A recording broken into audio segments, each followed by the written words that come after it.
Salam la famille. Lors de cette séance de questions-réponses, le public interroge le docteur Zakir Naik sur plusieurs sujets. Une supposée contradiction dans l'islam, un verset de la Bible, et enfin, il partage son point de vue sur la situation actuelle en Palestine.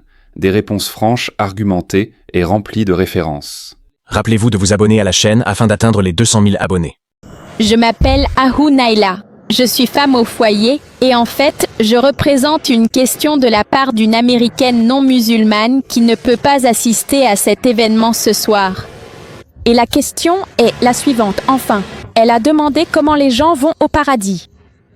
Par exemple, elle a entendu certains musulmans dire qu'ils iront tous au paradis un jour, même s'ils doivent passer un certain temps en enfer. Et puis d'autres disent que personne ne sait s'ils iront un jour au paradis. Alors, que dit le Coran à ce sujet? Alors oui, c'est la question. Merci. La sœur a une question que l'un de nos amis américains non musulmans... Oui. Elle a demandé que, vous savez, les musulmans, même s'ils font quelque chose de mal, finiront par aller au paradis. Est-ce correct? Comme... C'est ta question? Ouais, parce que, certains musulmans, comme eux, les musulmans disent qu'ils iront tous au paradis. Mais certains disent aussi comme, même s'ils sont musulmans et qu'ils ont comme ils iront au paradis, mais ils doivent d'abord aller en enfer et ensuite aller au paradis plus tard. Comme ça. Oui. Ouais. J'ai compris ta question. Ouais, d'accord. Votre question est que si certains musulmans pêchent, Ouais. ils iront en enfer un certain temps. Ouais. Et finiront aller au paradis. Est-ce correct? Ouais. Allah dit dans le Coran, dans An-Nisa, chapitre 4, verset 48, et aussi An-Nisa, chapitre 4, verset 116, si Allah le veut, il peut pardonner n'importe quel péché. Mais le péché de shirk, il ne le pardonnera jamais. Cela signifie que si vous associez des partenaires à Dieu, Allah ne vous pardonnera jamais. Donc, si quelqu'un qui n'est pas musulman associe des partenaires à Dieu, il ne sera jamais pardonné, aussi bon soit-il, car c'est le plus grand péché de l'islam. Est-ce que tu comprends? Or, ceux qui sont musulmans et qui commettent d'autres péchés, en plus du shirk, si Allah le veut, peuvent leur pardonner. Le péché de shirk est donc le plus grand péché qu'Allah ne pardonnera jamais, à moins que vous ne le corrigiez avant de mourir. Si tu reviens, si tu suis le tawhid avant de mourir, c'est différent. Mais si tu meurs en tant que mouchrik, tu ne seras jamais pardonné. C'est l'enfer à 100%. Mais ces musulmans qui disent ensuite aux non-musulmans « Oh, finalement j'irai au paradis », ce sont aussi de grands idiots. Moi, rester en enfer, ce n'est pas une plaisanterie. Oui, bien sûr, oui. Tu ne peux pas y rester une minute, alors imagine des années. Donc ces gens qui disent, finalement, nous irons au paradis, sont aussi des idiots, mais moins idiots que les non-musulmans. Le non-musulman sera en enfer pour l'éternité. Ces musulmans qui ne suivent pas le Coran et qui ne font que s'abstenir du shirk, qui suivent une partie du Coran mais commettent beaucoup de péchés comme boire de l'alcool, tuer, tricher, seront punis dans le feu de l'enfer. Mais finalement, ils iront en enfer, mais ils deviendront comme du charbon. Tu sais ce que c'est, du charbon? Donc ce n'est pas l'enfer, ce n'est pas une plaisanterie. Donc ceux qui disent, finalement, nous irons en enfer au paradis, ils ne savent pas que rester en enfer, même une seconde, ce n'est pas facile. C'est pour cela que nous nous efforçons, lorsque nous prions Allah subhanahu wa ta'ala, qu'il nous pardonne nos péchés. Nous essayons de faire plus de bonnes actions, afin qu'Allah pardonne les petits péchés que nous commettons. Alors, Allah dit dans le Coran, éloignez-vous des grands péchés et Allah vous pardonnera vos petits péchés. Et il y a un livre écrit par l'imam Hadidi, les 70 grands péchés. Un musulman doit donc faire attention à ne pas s'impliquer dans le shirk, à toujours prier la salat, à payer la zakat, à jeûner pendant le mois de Ramadan, à accomplir le hijj, à aimer et à respecter ses parents, à ne pas être homosexuel, à ne pas commettre de zina, etc. Tu comprends? Non.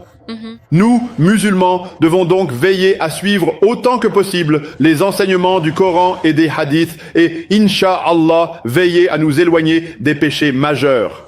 Inch'Allah, Allah pardonnera vos péchés mineurs. J'espère que cela répond à la question. Je m'appelle Gary Ismail. concernant la question, j'ai compris de votre conférence que vous disiez que nous sommes frères et que nous devons essayer de nous unir en tant qu'Umma malgré la diversité des races et des genres. Mais il y a un hadith qui dit que lorsque le prophète, que la paix soit sur lui, a prié Allah pour 3 choses, l'une d'elles concernait l'unification de l'Umma. Et Allah a répondu non. Le prophète a fait 3 duas et l'une de ces duas était que l'Umma reste toujours unie et ne soit pas divisée. Allez-y.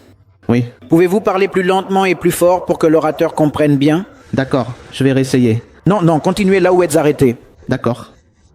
Cela contredit-il la fraternité universelle dont vous avez parlé aujourd'hui dans le hadith où il est dit que le prophète prie Allah pour l'unification de l'Umma, mais la réponse d'Allah est non? Pouvez-vous répondre à cela, s'il vous plaît? Merci. Le frère a dit qu'il existe un hadith dans lequel le prophète, l'une des invocations qu'il a faites concernait l'unification de la Oumma, et Allah a dit non. Et il y a divers hadiths dans lesquels le prophète a dit que la Oumma a été divisée en 73 sectes. Les juifs en 71, les chrétiens en 72 et les musulmans en 73. Donc est-ce que cela contredit le frère universel? Non, ce n'est pas le cas. Cela signifie que ceux qui ne suivent pas le Coran seront divisés. Et je donne la réponse, Allah dit dans la sourate Al-Imran, chapitre 3, verset 103. Tenez fermement la corde d'Allah et ne soyez pas divisés. C'est la guidance d'Allah. Mais Allah sait que tout le monde ne la suivra pas. Tu comprends? Il n'y a pas de contradiction. Allah te donne une formule pour être uni, mais Allah dit aussi que tout le monde ne sera pas uni. Tu comprends? D'accord, je comprends. Allah a envoyé le Coran. Allah dit que s'il le voulait, il aurait pu faire de tous des croyants, tous des musulmans. Allah t'a donné le choix. Tu comprends? Allah dit que pour lui, faire de tout l'être humain un musulman est très facile. Mais alors, où serait l'épreuve? Allah dit dans le Coran, s'il le voulait, il aurait pu faire de tous les êtres humains des musulmans. Il a dit non, il nous donne le choix. Cela ne veut pas dire qu'Allah ne peut pas le faire. Allah peut unir la Ummah, Allah nous met à l'épreuve. Et Allah nous dit aussi comment nous unir. Tenez fermement la corde d'Allah, tenez fermement la corde d'Allah et ne soyez pas divisés. Donc ce sont des directives données. Et en même temps, Allah a dit, pourtant, il y aura des gens. Nous devons donc faire partie de ceux qui ne créent pas de secte. Tu comprends? Je vois. Je comprends. Donc Allah nous donne la guidance, notre prophète nous dit d'être unis, mais Allah sait que tout le monde ne suivra pas ce message. Nous devons donc faire attention à ne pas créer de secte et à tenir fermement la corde d'Allah, le glorieux Coran et les hadiths. Merci beaucoup. Je m'appelle Amada Azara et j'ai 23 ans. Je suis étudiante en études coraniques à l'IE Persis Bandung. Le mariage, Ma question est la suivante. Le mariage est l'un des moyens par lesquels l'islam construit la fraternité et la communauté. Mais à cause des nombreux incidents liés au mariage qui se produisent en Indonésie, beaucoup de gens de ma génération en sont venus à dire que le mariage est effrayant. Comment peut... Le mariage, c'est... Effrayant. Effrayant. Ouais.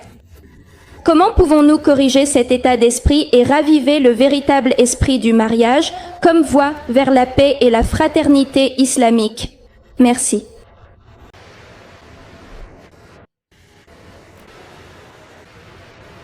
Des sœurs ont posé la question suivante. En Indonésie, le mariage fait peur. Alors comment peut-on résoudre ce problème? Notre bien-aimé prophète Muhammad, que la paix et les bénédictions soient sur lui, a dit « Le mariage complète la moitié de ta religion. » Le mariage complète la moitié de ta religion. Donc, lorsqu'un frère m'a posé la question en disant « Si j'épouse 2 femmes, est-ce que je complète toute ma religion ?» Ce n'est pas ce que le prophète voulait dire. Le prophète voulait dire que si tu te maries, c'est seulement en te mariant que tu peux devenir mère ou père. Ce n'est qu'en te mariant que tu peux devenir mari ou femme. Ce sont des devoirs importants en islam. Le devoir du mari, le devoir de la femme, le devoir du père, le devoir de la mère. Donc ce n'est qu'en te mariant que tu as l'opportunité d'accomplir ces devoirs. C'est pourquoi le prophète a dit « Le mariage complète la moitié de ta religion ». Donc maintenant, à cause de la situation, votre question selon laquelle le mariage fait peur vient du fait que le monde change. Beaucoup de gens, vous savez, veulent une dot. Ils veulent un certain style de vie. Donc, si je me marie, je veux beaucoup d'argent. Certains peuvent vouloir, d'autres non. Certains peuvent exiger certaines choses. Donc, je sais que, à cause de certaines sociétés, à cause de mauvaises exigences, le mariage peut devenir effrayant. Vous savez qu'a dit le prophète? Rendez le mariage si facile que la zina devienne difficile. Maintenant, pour se marier, il faut peut-être un minimum de 10 millions de roupies, 100 millions de roupies, sinon tu ne peux pas te marier. Ou peut-être, je ne sais pas comment la roupie est différente. Peut-être qu'il te faut 1 milliard pour te marier, sinon tu ne peux pas te marier. Et la zina est tellement facile. Tu donnes un peu d'argent et tu fais la zina. Donc le prophète a dit, rendez le nikah facile, la zina deviendra difficile. Notre prophète a dit dans un hadith, quand tu te maries, tu recherches 4 critères. Tout être humain recherche 4 critères. L'un est la richesse, la beauté, la noblesse et la vertu, le din. Et le plus important, c'est la vertu. Donc normalement, quand les gens se marient, ils recherchent la beauté, la richesse, la noblesse, la lignée, et ils recherchent la vertu, le din. Le prophète a dit que le plus important, c'est le din. Donc, si tu te maries en considérant que ton conjoint est religieux, alors ton mariage sera réussi. Si vous regardez d'autres choses, je veux épouser une belle fille. Ok, la beauté va durer combien de temps? Richesse. La richesse vous mènera-t-elle au paradis? La noblesse, faudra-t-il? Le prophète a donc dit que le plus important est la vertu. Donc si vous vous mariez, d'accord, je veux épouser un garçon qui est vertueux, qui connaît le Coran, qui a une bonne classe, il prendra soin de toi. S'il vous épouse pour votre beauté, combien de temps durera cette beauté?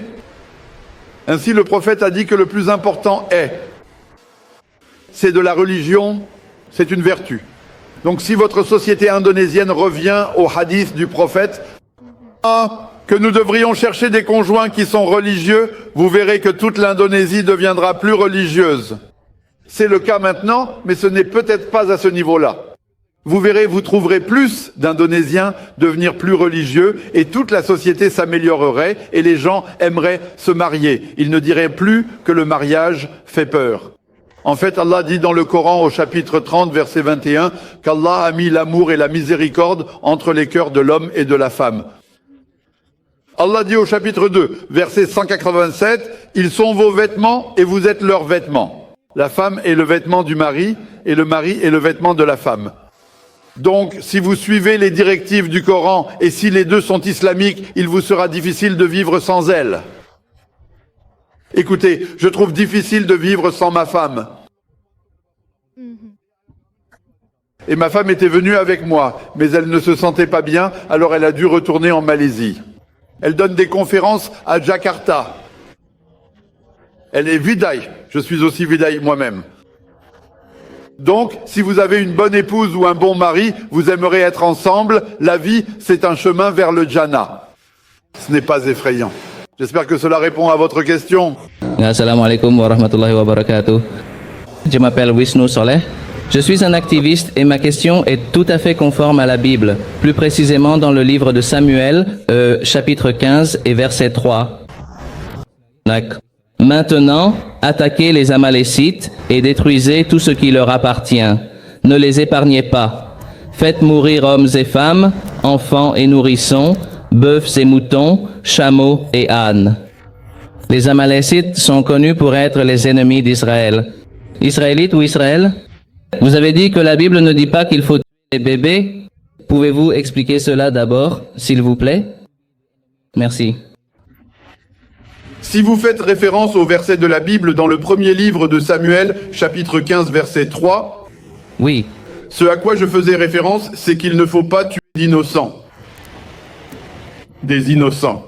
Le mot était enfant, innocent ou personnes innocentes. Ici, ce verset dit, « Maintenant, va attaquer les Amalécites et détruis totalement tout ce qui leur appartient. Ne les épargne pas. Mets à mort hommes et femmes, enfants et nourrissons, bœufs et moutons, chameaux et ânes. » Or, c'est un verset avec lequel nous, musulmans, ne sommes pas d'accord. Nous, musulmans, ne sommes pas d'accord avec cela. Cela a été repris par Netanyahou, qui a essayé d'appliquer cela aux Palestiniens, ce qui est faux. Premièrement, ceci n'est pas la parole d'Allah. Nous, musulmans, ne sommes pas d'accord avec cela. Vous comprenez? Comme mentionné, si cela correspond au Coran, nous sommes d'accord. Sinon, nous ne sommes pas d'accord. Nous ne considérons pas cela comme parole de Dieu. Mais si les Juifs y croient, l'autre Juif a dit que ce verset ne fait en aucun cas référence aux Palestiniens. Comprenez? Oui. Netanyahou, parce qu'il veut rester au pouvoir, fait l'objet d'accusations de corruption. Il y a une affaire en cours. Donc, lorsqu'il y a une guerre, l'affaire est retardée. Comme il risque d'aller en prison, il veut que le conflit continue. Cela fait presque 2 ans maintenant qu'il mène une guerre contre Gaza, puis contre l'Iran.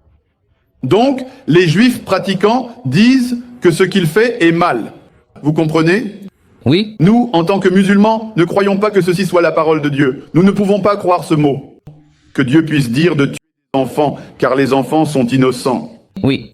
Mais il prend ce verset et essaie de le déformer en disant « Ce sont les Palestiniens qui étaient là, présents sur cette terre depuis des temps anciens. » Mais d'autres personnes ou des érudits des écritures juives disent « Non, pas du tout, c'était à une époque où ils étaient ennemis, et ceux-ci ne sont pas des ennemis d'Israël. » Donc les Amalécites étaient considérés comme les ennemis d'Israël. Ainsi, les Juifs qui sont des érudits de la religion disent que ce que dit Netanyahou est totalement faux. Vous comprenez? D'accord. En tant que musulmans, nous ne sommes pas d'accord. Cela ne fait pas partie de la parole de Dieu. J'espère répondre à la question. D'accord. Rappelez-vous de vous abonner à la chaîne afin d'atteindre les 200 000 abonnés.